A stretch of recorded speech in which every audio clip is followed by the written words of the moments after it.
Okay, I guess let's talk like training during pregnancy. Yeah. Like I said, it's more than just don't lie on your back, Yeah. right? Can't hear that again. Yeah.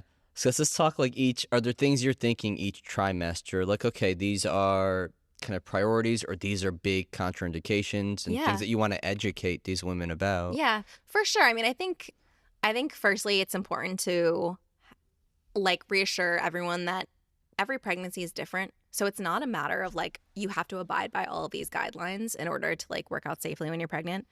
I think a lot of times women are bombarded by, again, information that they've heard from here, there, and everywhere, or they've Googled, or their OBGYN who's 85 and a man has, told them, like, don't lift over 20 pounds. That's my favorite one I hear. Right. I'm like, how big is your toddler that you have to lift every day? Right.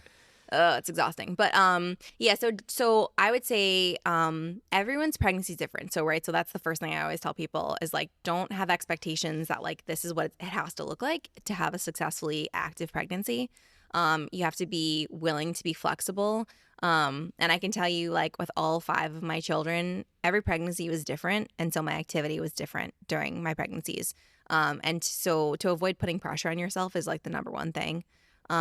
When you're in first trimester, I find that most women are super fatigued and or nauseous. And so a lot of times they don't have that excess energy that they really had before to feel like they wanted to work out, to feel motivated to work out. And so in that case, and a lot of times with our members, we find that we're among the first people that really know that they're pregnant. Hmm. And so no one else knows. And they're like, I'm pregnant. I just took a test yesterday. I'm like, okay, great. Like, that's okay. You're fine. Just carry on with whatever, you've been doing. That's fine. But also keep in mind that you might have to have a little bit more patience with yourself and you might feel like, less likely to come in. So we had one member who's been with us. So now she's pregnant with her second. And she was with us through her first pregnancy and has been with us since. And so she just found out she's expecting her second. And she did take off about 4 weeks of time. She was like, I just can't even think about going to the gym. I feel so awful. I'm like, that's completely fine. Don't worry about it.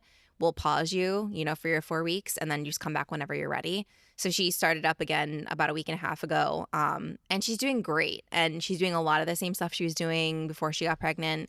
And so a lot of it, because there's no real visible changes in first trimester for most people. I mean, there was for me because it was my 5th baby, but for a lot of people, like you just don't have to consider too many changes Right. just because there really isn't that much, except, more rest time. So I usually tell people like try to get outside as much as you can Hmm. and like walk if you Hmm. can't do anything else, or go through the motions with like your lifts. Like, so don't worry about, lifting heavy, just keep moving. Right.